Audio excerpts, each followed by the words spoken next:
Maine General Health CEO blames part of the closure on Maine care reimbursements that don't cover the cost of care and excessive denials from private insurance companies. We're seeing everything slowly peter away. We're losing in-home services. Jess Reed says her son Brody was diagnosed with autism at a center just like the one closing in Augusta that offers comprehensive testing and a recommended treatment plan.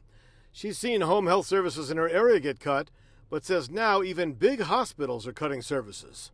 Now we're seeing them slowly slip from our grasp, and this is our most vulnerable population. These are the people that cannot speak, literally, some of them cannot speak for themselves, but they're fighting a battle that they need. They need services from the time they wake up to the time they go to bed. MaineGeneral Health CEO says the Edmund Irvin Pediatric Center is operating at $1 million annual loss. He issued a statement saying, "We cannot continue with business as usual. There are no easy, painless cuts left to make or easy revenue streams to tap into." I'm very concerned about that. I think for some of these institutions, and I don't know about the Irvin Center, but for a lot of these institutions, MaineCare is their big provider. It's absolutely terrible. The Maine Developmental Disabilities Council says this was the last program in Maine that offered comprehensive services to Maine's most vulnerable children.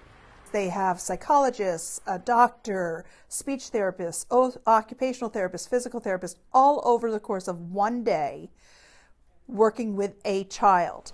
MaineGeneral is also cutting psychological evaluations at the Edmund Irvin Center.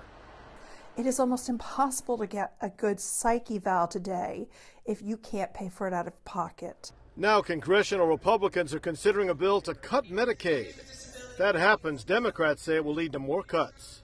If Washington turns its back now, the consequences could be catastrophic.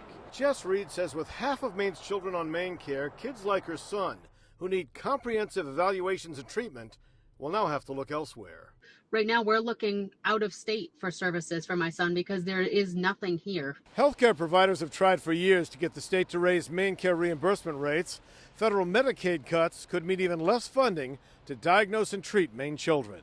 In Augusta, Brad Rogers, CBS 13 News.